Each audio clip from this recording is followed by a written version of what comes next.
আসসালামু আলাইকুম। কেমন আছেন সবাই? আশা করি ভালো আছেন।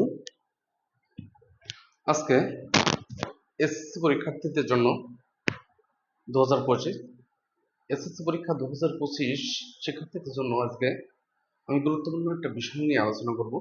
সেটা হচ্ছে নাম্বার বন্টন।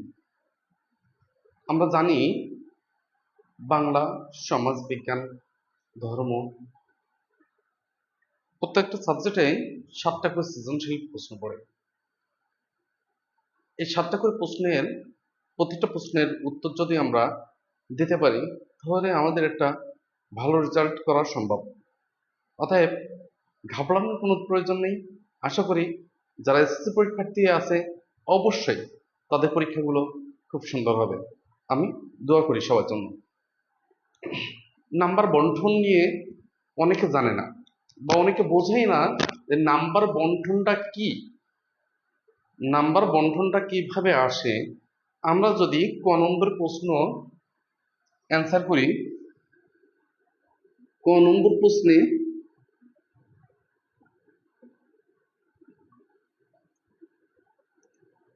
কম নম্বর প্রশ্ন হচ্ছে নাম্বার 4। শুধু এক কথায় একটা উত্তর দিতে পারলে মোটামুটি ওখানে 4 নাম্বার পাওয়া সম্ভব। খ নম্বর প্রশ্ন আছে, খ নম্বর প্রশ্নে আমরা 3 নাম্বার। গ নম্বর প্রশ্নে হচ্ছে, গ নম্বর প্রশ্নে কত নাম্বার? 2 নাম্বার।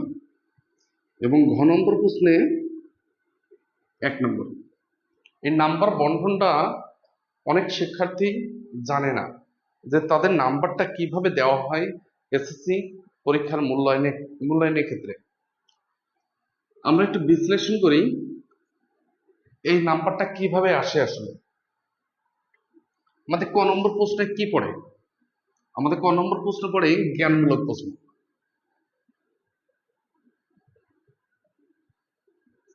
জ্ঞানমূলক প্রশ্ন পড়ে ক নম্বরে। এই ক নম্বরে জ্ঞানমূলক প্রশ্নের জন্য মাত্র 1 নাম্বার, মাত্র 1 নাম্বার। খ নম্বর প্রশ্ন পড়ে হচ্ছে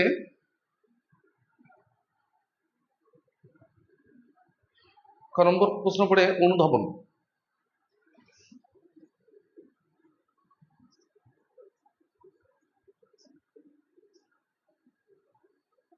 অনুধাবনমূলক প্রশ্ন, অনুধাবনমূলক প্রশ্ন হচ্ছে 1। অনুধাবনমূলক প্রশ্ন হচ্ছে 1। কিন্তু এই যে যার জ্ঞান নেই, যার জ্ঞান নেই সে তো পাগল। জ্ঞান আছে বিধায় সে অনুধাবন করতে পারে। যার জ্ঞান আছে সে অনুধাবন করতে পারে, যার জ্ঞানই নেই সে অনুধাবন করবে কিভাবে? তাই যার জ্ঞান আছে যে অনুধাবন করতে পারে, এই জ্ঞানমূলকের জন্য আরেক নাম্বার সে পেয়ে যাবে অটোমেটিক্যালি। এখানে তা চলে আসবে যে অনুধাবন সঠিকভাবে করতে পারবে, তার সাথে 1 নাম্বার যোগ হবে এবং এই প্রশ্নের উত্তরটা অবশ্যই দিতে হবে। মোটামুটি লিখে আসলে বা অনুধাবন করতে পারলে যে আমি এটা অনুধাবন করেছি, তুমি যেটা পারো তুমি সেটাই লেখো। আমি এটা অনুধাবন করেছি, আমি এটাই। সৃজনশীল মানে কি? নিজে তৈরি করা, মুখস্থ বিদ্যা হবে না। দেখি তারপরে আমরা প্রয়োগ।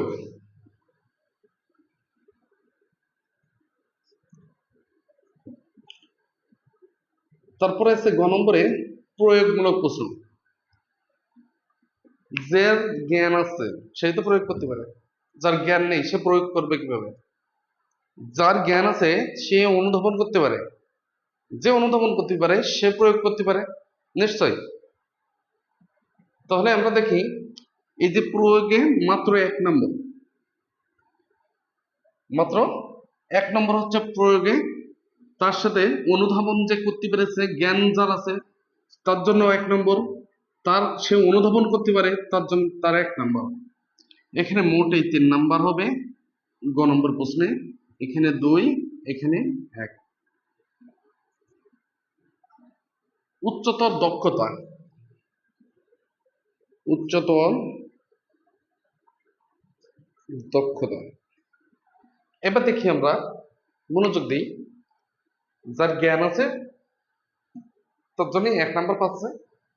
জ্ঞান আছে বলেই সে অনুধাবন করতে পারে, আর অনুধাবন করতে পারলে সে প্রয়োগ করতে পারবে, আর প্রয়োগ করতে পারলে তার উচ্চতর দক্ষতা বৃদ্ধি পাবে। তাই আমাদের ঘ নম্বর প্রশ্নের উত্তরটা দেখুন, উচ্চতর দক্ষতা।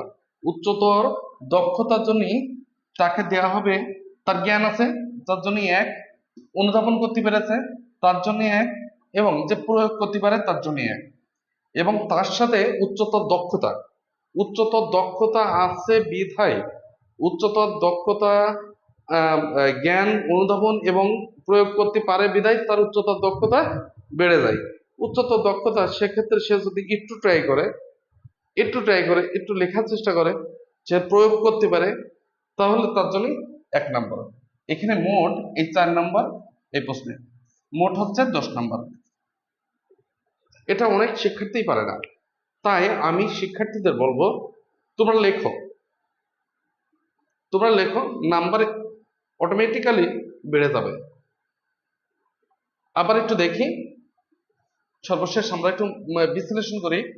জ্ঞানমূলক ক নম্বর প্রশ্ন পড়ে 4, আমি এখানে বলেছি 4 কিভাবে হচ্ছে। দেখো যে এই টোটাল জ্ঞানের জন্য এই 4 নাম্বার পেয়ে যাচ্ছে সে।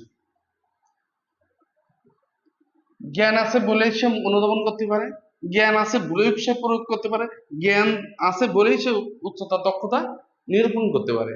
তাই আমাদের অবশ্যই এই জ্ঞানমূলক প্রশ্নের উপরে অধিক গুরুত্ব আরোপ করতে হবে। তারপরে আসি আমরা, যার জ্ঞান আছে সে অনুধাবন করতে পারে। যদি জ্ঞান না থাকে, সে যদি ক নম্বর না পারে, এই 4 নাম্বার কিন্তু সে পাবে না। সে জ্ঞান নেই, যার জ্ঞান নেই সে অনুধাবন করবে কিভাবে? অতএব আমরা প্রশ্নের উত্তর অনেক ভালো লিখি, বাট শুধুমাত্র ক নম্বর প্রশ্নের জন্য আমাদের নাম্বার কমে যায়। আমাদের নাম্বার কমার মূল কারণ হচ্ছে এই জ্ঞানমূলক প্রশ্নের ব্যাপার। ক নম্বর এবং খ নম্বর তুমি ভালো করে লেখো, অবশ্যই তোমার ভালো একটা রেজাল্ট আশা করা যাবে। খেয়াল করি আমরা, যদি আমরা রেজাল্টটা এইভাবে ধরি যে তুমি এখানে 1 পেলে, এখানে 1, আর ওর জন্য পেলে 5, 1.5, এবং এর জন্য পেলে হচ্ছে 2, 1 তো পেয়েছো, এখানেও তুমি দেখা যাচ্ছে 1 পেলে, 1 যোগ 1 সমান 2, আর এখানে তুমি 3 পেলে। যদি এখানে 2 পাও, এখানে 1 যদি পাও 3, 3 আর 2 5, 6, 7, 7.5, 8 নাম্বার এমনি পেয়ে যাচ্ছ তুমি। 7.5, 8 পাওয়া সম্ভব। এবার আমাদের 7টা যদি প্রশ্ন পড়ে, 7, 8 গুণ 7, 27টা 56, 27টা 56, আর যদি আমরা টিকে 24 পাই, 24 যদি টিকে পাই, তাহলে কত হচ্ছে আমাদের? 0, 80। আমাদের প্রত্যেকটা সাবজেক্টে 80 পাওয়া একেবারে সহজ, যদি আমরা একটু সুন্দর করে ভেবে চিন্তে প্রশ্নগুলোর উত্তর লিখি, অবশ্যই আমরা 80 পাবো। ধন্যবাদ সবাইকে। শুভকামনা রইল এসএসসি পরীক্ষার্থীদের জন্য।